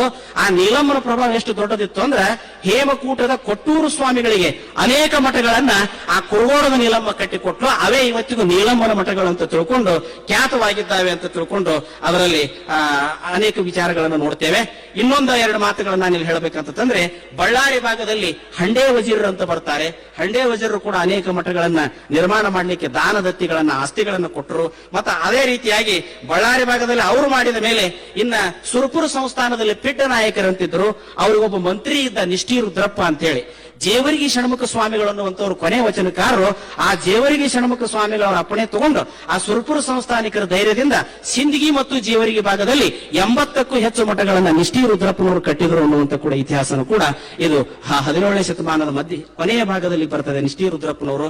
ಇನ್ನ ಅನೇಕರು ಬರ್ತಾರೆ, ಅದರಲ್ಲಿ ಸುರಪುರ ಸಂಸ್ಥಾನಿಕರು ಬರ್ತಾರೆ, ಕೆಳದಿ ಸಂಸ್ಥಾನಿಕರು ಬರ್ತಾರೆ. ಇನ್ನೊಬ್ಬರದನ್ನ ನಾನು ಹೆಸರು ಉಲ್ಲೇಖ ಮಾಡಬೇಕಿನಿ. ಕೆಳದಿಯ ಭಾಗ ಇದು ಕೊಡಗಿನ ಭಾಗದಲ್ಲಿ ಹಾಲೇರಿ ಮನೆತನದವರು ಅಂತ ಬರ್ತಾರೆ. ಹಾಲೇರಿ ಮನೆತನದವರು ಕೂಡ ಅನೇಕ ಮನೆತನ ಕಟ್ಟಿದ್ರು. ದುರಂತ ಅಂದ್ರೆ ಅವರು ಮುಂದೆ ಕ್ರಿಶ್ಚಿಯನ್ ಧರ್ಮಕ್ಕೆ ಕೊಡಗಿನ ಗೌರಮ್ಮನ ಇತಿಹಾಸ ನೀವು ಓದಿರಬೇಕು. ಯಾಕೆ ಕೂಡ ಬಹಳ ದೊಡ್ಡ ದುರಂತ ಆಯ್ತು. ಅದ ನಂತರದಲ್ಲಿ ಬರ್ತದೆ. ಅದರ ಬಗ್ಗೆ ಸಂಶಯಾಸ್ಪದಗಳದಾವ. ಮುಂದೆ 486 ಮಠಗಳನ್ನ ಪೂಜ್ಯರು ನಮ್ಮ ಬೇಲಿ ಮಠದ ಶಿವರುದ್ರ ಸ್ವಾಮಿಗಳವರು ಆಗಲೇ ಹೇಳಿದ್ರು. ಈ 486 ಮಠಗಳು ಮುಂದೆ ಮೈಸೂರು ಭಾಗದಲ್ಲಿ ಗೌಡ ಲಿಂಗಾಯತರಲ್ಲಿ ಇದ್ದಂತ ಮಠಗಳೇ ಮುಂದೆ ಅವುಗಳು ನಂಜನಗೂಡಿನಲ್ಲಿ ವಿರಕ್ತರ ಹತ್ಯೆ ಆದ ಮೇಲೆ ಅವು ಸಂಪೂರ್ಣ ವೈದಿಕದ ಮಠಗಳಾಗಿ ಪರಿವರ್ತನೆಯಾಗಿ ಶೈವಾಚಾರ ಶಿವಾಚಾರದ ಮಠಗಳಾದವು ಅನ್ನುವಂಥದ್ದು ಕೂಡ ಪೂಜ್ಯರಾಗಲೇ ಇತಿಹಾಸವನ್ನು ಹೇಳಿದ್ದಾರೆ. ಇಲ್ಲಿ ಕೊನೆಯದಾಗಿ ಹುಬ್ಬಳ್ಳಿ ಭಾಗದಲ್ಲಿ ಬಸಪ್ಪ ಶೆಟ್ಟರು ಅಂತ ಬರ್ತಾರೆ. ಬಹಳ ದೊಡ್ಡ ಪ್ರಭಾವಿ ಇದ್ರವರು. ಇನ್ನೊಬ್ರು ಬಣಜಿಗರ ದಾನಮ್ಮ ಅಂತ ಬರ್ತಾಳೆ, ಬಿಳಿಗಿ ರಾಣಿಯರಂತ ಬರ್ತಾರೆ, ದಡೇ ಸೂಗಿರಿನ ರಾಣಿ ಅಂತ ಬರ್ತಾರೆ. ಇವರೆಲ್ಲರೂ ಕೂಡ ತಮ್ಮ ತಮ್ಮ ಊರುಗಳಲ್ಲಿ ಒಬ್ಬ ಜಂಗಮಾ ಮೂರ್ತಿ ಇರಬೇಕು, ಅಲ್ಲಿ ಶಿವಾನುಭವಗಳು ನಡಿಬೇಕು, ಅಲ್ಲಿ ಅನುಭವ ಗೋಷ್ಠಿಗಳು ನಡಿಬೇಕಂತ ಹೇಳಿ 100 ಎಕರೆ ಭೂಮಿಗಳನ್ನ ಇನಾಮಗಳನ್ನ ಕೊಟ್ಟು ತಮ್ಮ ತಮ್ಮ ಊರುಗಳಲ್ಲಿ ಒಬ್ಬ ಚರಮೂರ್ತಿಗಳನ್ನ ಒಬ್ಬ ವಿರಕ್ತರನ್ನ ಇಟ್ಟುಕೊಂಡು ಮಠಗಳನ್ನು ನಿರ್ಮಾಣ ಮಾಡಿ ಅಲ್ಲಿ ನಿತ್ಯ ಲಿಂಗ ಪೂಜೆ ದಾಸೋಹ ನಡಿಲಿಕ್ಕೆ ಅನುಕೂಲತೆಗಳನ್ನ ಮಾಡಿ ಕೊಟ್ಟರು ಅಂತ ತಿಳ್ಕೊಂಡು ಅನೇಕ ಉದಾಹರಣೆಗಳು ಬರ್ತಾವೆ. ಏನೋ ಬಂದ್ರು ಕೂಡ ಒಂದು ಕಾಲಕ್ಕೆ ಒಬ್ರು ಹೇಳಿದ್ರು, ಬಹುಶಃ ನಮ್ಮ ಕರ್ನಾಟಕದಾಗ ಎಷ್ಟು ಮಠ ಇದ್ವು ಅಂದ್ರೆ ಕ್ರಿಶ್ಚಿಯನ್ ಚರ್ಚ್ಗಳಿಗಿಂತ ಹೆಚ್ಚು ಮಠಗಳಿದ್ದು ಆ ಎಲ್ಲಾ ಮಠಗಳು ಕೂಡಿ ಕೆಲಸ ಮಾಡಿ ಗಿಡಿದ್ರೆ ಇವತ್ತು ಲಿಂಗಾಯತ ಧರ್ಮ ಬಹಳ ದೊಡ್ಡ ಪ್ರಮಾಣದಲ್ಲಿ ವಿಶ್ವದಲ್ಲಿ ಮುಟ್ಟುತ್ತಿತ್ತು ಅಂತ ತಿಳ್ಕೊಂಡು ಹಿರಿಯರು ಹೇಳಿದ್ದನ್ನು ನಾವು ಕೇಳಿದ್ದೇವೆ. ಆದ್ರೆ ಅದರಲ್ಲಿ ಎಷ್ಟೋ ಮಠಗಳಿಗೆ ಅಸ್ತಿತ್ವ ಕಳ್ಕೊಂಡಾವ್. ಮತ್ತು ಹುಡುಕಾಡಕ್ ಹೋದ್ರಿ ಕರ್ನಾಟಕದಲ್ಲಿ 1000 ಮಠಗಳು ಸಿಗೋದಿಲ್ಲ ನಮಗೆ. ಇನ್ನು ಮತ್ತು ಉಳಿದ ಮಠಗಳು ಏನಾದವ್ರಿ ಅಂತಂದ್ರೆ ಸಂಸಾರಿಕರ ಮನೆ ಆಗಿರ್ಬೋದು, ಬಹುಶಃ ಅಕ್ರಮವಾಗಿ ಏನೇನೋ ಬೇರೆ ಬೇರೆ ಬೇರೆ ಬೇರೆ ವ್ಯವಸ್ಥೆಯಲ್ಲಿ ಹೋಗಿರಬಹುದು. ಆದ್ರೆ ಇದ್ದ ಮಠಗಳು ಸಹಿತ ಇವತ್ತು ಎಷ್ಟು ದೊಡ್ಡ ಕೆಲಸಗಳನ್ನ ಮಾಡಿದ್ವು ಅಂದ್ರೆ ಕರ್ನಾಟಕದಲ್ಲಿ ಈ ಲಿಂಗಾಯತ ಮಠಗಳು ಇರದೆ ಹೋಗಿದ್ರೆ ವಿದ್ಯೆ ಸಂಸ್ಕೃತಿ ಧರ್ಮ ಪರಂಪರೆ ಅದು ನಿಂತ ನೀರಾಗಿ ಕಲಕಾಗಿ ಬಿಡ್ತಿತ್ತು. ಇವುಗಳ ಬೆಳವಣಿಗೆಗೆ ಈ ವಿರಕ್ತ ಮಠಗಳು ಬಹಳಷ್ಟು ದೊಡ್ಡ ಪ್ರಮಾಣದಲ್ಲಿ ಸಹಾಯ ಸಹಕಾರವನ್ನು ಮಾಡಿದ್ದಾವೆ ಅನ್ನುವಂಥದ್ದನ್ನ ಇತಿಹಾಸದಲ್ಲಿ ಹೇಳಬೇಕಾಗ್ತದೆ. ಇದಕ್ಕೆಲ್ಲಾ ಮೂಲವಾಗಿ ತೋಂಟದ ಸಿದ್ಧಲಿಂಗೇಶ್ವರ ನಾವು ನೆನೆಸಿಕೊಳ್ಬೇಕು. ಆ ಕಡೆ ಸುತ್ತೂರು ಮಠ 15ನೇ ಶತಮಾನದಲ್ಲಿ ಗಣಲಿಂಗ ದೇವರ ಕಾಲಕ್ಕೆ ಶರಣ ಪರಂಪರೆಯ ಮಠವಾಗಿ ಸಿದ್ಧಲಿಂಗೇಶ್ವರ ಶಿಷ್ಯ ಪರಂಪರೆಯನ್ನು ಒಪ್ಪುವಂತದೆ. ಅತ್ತಾಗಿ ಸಿರಿಗೇರಿ ಮಠ ಜಂಬಪ್ಪ ದೇವರನ್ನುವಂತವರು ಸಿರಿಗೇರಿ ಮಠವನ್ನು ಮೂಲ ಸ್ಥಾಪನೆ ಮಾಡಿ ಅಲ್ಲಿನೂ ಕೂಡ ಪಾಲ್ಕುರಿಕಿ ಮತ್ತು ಸಿರಿಗೇರಿಗಳಲ್ಲಿ ಧರ್ಮ ಪ್ರಚಾರ ಕಾರ್ಯಗಳನ್ನು ಮಾಡ್ತಾರೆ. ಒಂದಲ್ಲ ಎರಡಲ್ಲ, ಎಲ್ಲಾ ಕಡೆನೂ ಕೂಡ 15ನೇ ಶತಮಾನದ ನಂತರ ಮಠಗಳು ಎಲ್ಲಿ ಕೋಳಿ ಕೂಗ್ತಾವ್, ಯಾವ ಊರಾಗ ಲಿಂಗಾಯತರು ಇಲ್ಲ ಅಲ್ಲಿನೂ ಸಹಿತ ಮಠಗಳು ಇದ್ದು ಅಂತಂದ್ರೆ ಈ ವಿರಕ್ತರ ಮಹತ್ವ ಎಷ್ಟು ದೊಡ್ಡದಿತ್ತು ಅವತ್ತಿನ ಕಾಲಕ್ಕೆ ಅನ್ನುವಂಥದ್ದನ್ನ ನಾವು ಇತಿಹಾಸದಲ್ಲಿ ನೋಡ್ತೇವೆ. ಹೀಗಾಗಿ ಮಠಗಳ ಬಗ್ಗೆ ಮಾತನಾಡೋದು ಅಂದ್ರೆ ಅದು ಬಹಳ ಒಂದು ದೊಡ್ಡ ಇತಿಹಾಸ ಇದೆ ಅದರ ಹಿಂದೆ. ಆ ಮಠಗಳ ಇತಿಹಾಸದಲ್ಲಿ ಇವತ್ತು ನಾವು ಅನೇಕ ಮಠಗಳನ್ನು ಕಳ್ಕೊಂಡಿದ್ದೇವೆ. ಇನ್ನು ಉಳಿದುವ ನಮಗೆ ಬಹಳಷ್ಟು ಕಡಿಮೆ ಸಂಖ್ಯೆಯಲ್ಲಿ ಉಳಿದಾವ. ಆ ಉಳಿದ ಮಠಗಳನ್ನ ನಾವು ಉಳಿಸಿಕೋಬೇಕು.